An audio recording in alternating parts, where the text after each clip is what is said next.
ইতিহাস থেকে শত্রুদের শিক্ষা নিতে বললেন আফগান সেনাপ্রধান। কাতারের আমিরের সঙ্গে সাক্ষাৎ করলেন মাওলানা আমির খান মুত্তাকি।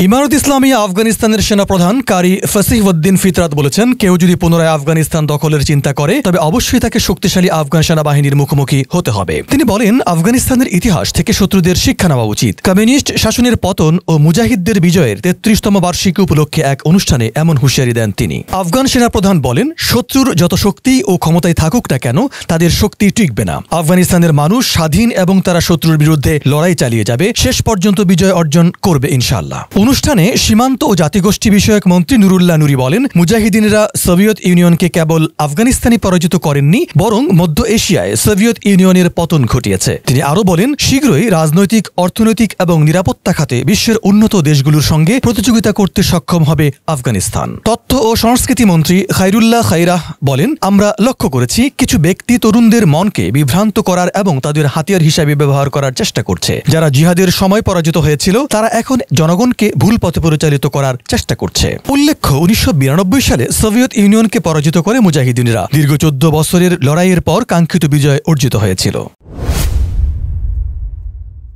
ইমারত ইসলামিয়া আফগানিস্তানের পররাষ্ট্রমন্ত্রী মাওলানা আমির খান মুত্তাকি ও কাতারের আমির শেখ তামিম বিন হামাদ আস-সানির মধ্যে একটি বৈঠক অনুষ্ঠিত হয়েছে। কাতারের রাজধানী দোহায় এই বৈঠক অনুষ্ঠিত হয়। এক বিবৃতিতে এই তথ্য জানায় কাতার পররাষ্ট্র মন্ত্রণালয়। বিবৃতিতে বলা হয়, বৈঠকে আফগান জনগণের প্রতি তার সমর্থনের পুনর্ব্যক্ত করেছেন কাতার আমির। আফগানিস্তানকে নানা খাতে সহযোগিতা প্রদানেরও আশ্বাস দেন তিনি। বৈঠকে আফগানিস্তানের সাম্প্রতিক রাজনৈতিক বিষয় নিয়ে আলোচনা করেছেন উভয় নেতা। বিশ্লেষকরা বলেছেন, কাবুল ও দোহার মধ্যে অনুষ্ঠিত এই বৈঠক নিঃসন্দেহে আফগানিস্তানের জন্য উপকারী। কাতারের সঙ্গে আমেরিকা সহ আন্তর্জাতিক সম্প্রদায়ের জোরালো কূটনৈতিক সম্পর্ক রয়েছে, তাই কাতারের মাধ্যমে আন্তর্জাতিক সম্প্রদায়ের সাথে আফগানিস্তানের সম্পর্ক উন্নত করার যথেষ্ট সম্ভাবনা রয়েছে। উল্লেখ্য, কাতারের আমির Sheikh Tamim bin Hamad Al সানির আমন্ত্রণে এর আগে কাতার সফরে যান আফগান পররাষ্ট্রমন্ত্রী মাওলানা আমির খান মুত্তাকি।